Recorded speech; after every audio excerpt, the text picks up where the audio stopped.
In this lesson, we'll consider the really simple concept of the sentence. What is a sentence exactly? A sentence is a group of words that express a complete meaning. Okay? It has to be complete. And how do you get it complete? You need two parts. You need a subject and a predicate. This is the same thing as a subject and verb we normally talk about.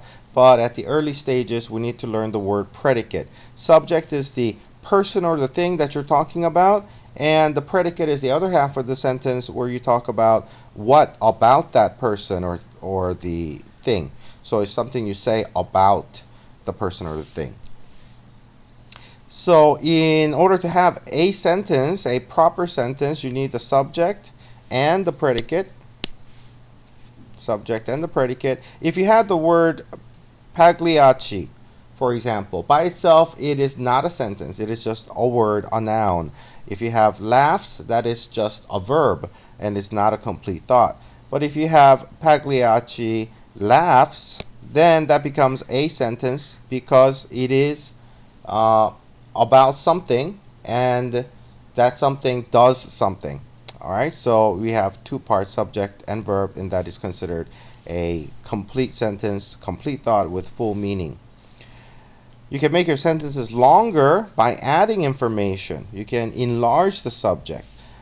Pagliacci, the funniest clown in Europe, laughs. Alright, so in Pagliacci laughs, we added more information about Pagliacci to make the sentence longer, to extend this sentence. You can also extend the sentence by adding something to the predicate part, which is the verb part of the sentence, and you can say Pagliacci laughs mockingly, bitterly, ironically. So in this case, what you did was you've added here in this part, you've added something to describe Pagliacci. This is actually called an appositive in English. It's a word that you might want to memorize. We'll come back to it at a later point. It is renaming of the subject, explaining what this person is by renaming the whole thing, and you need to have commas on both ends. On the second sentence, we added adverbs, words that modify the verb here. How does he laugh? Okay, and in the third example, we have both done, everything put together. Pagliacci, the funniest clown in all of Europe, laughs mockingly, bitterly, ironically.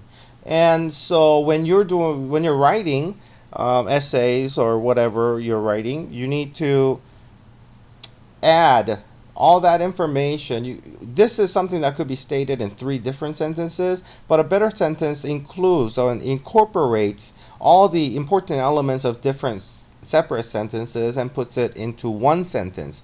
And when you make your sentences compact with information like that, that is considered better sentence. Okay.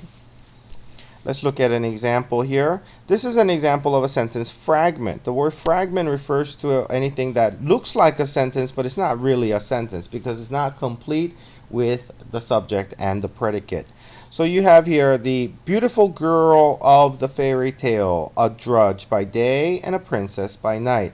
Now this part, a drudge by day and a princess by night, this is your appositive I explained. All it does is it renames what this girl is. The girl is a drudge and a princess. Alright, and what about the other part, of the fairy tale? Of the fairy tale is a prepositional phrase describing the girl. So all we're left with is the girl as the subject, and that is not a complete sentence because we don't have predicate to go along with it.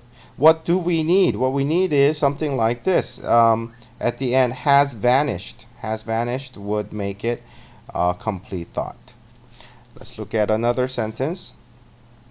Have been stolen by a highly organized and exceedingly clever gang of international thieves operating from a dozen ports throughout the Near East. Alright, lots of words there, but do we have the 2 basic elements of subject and verb?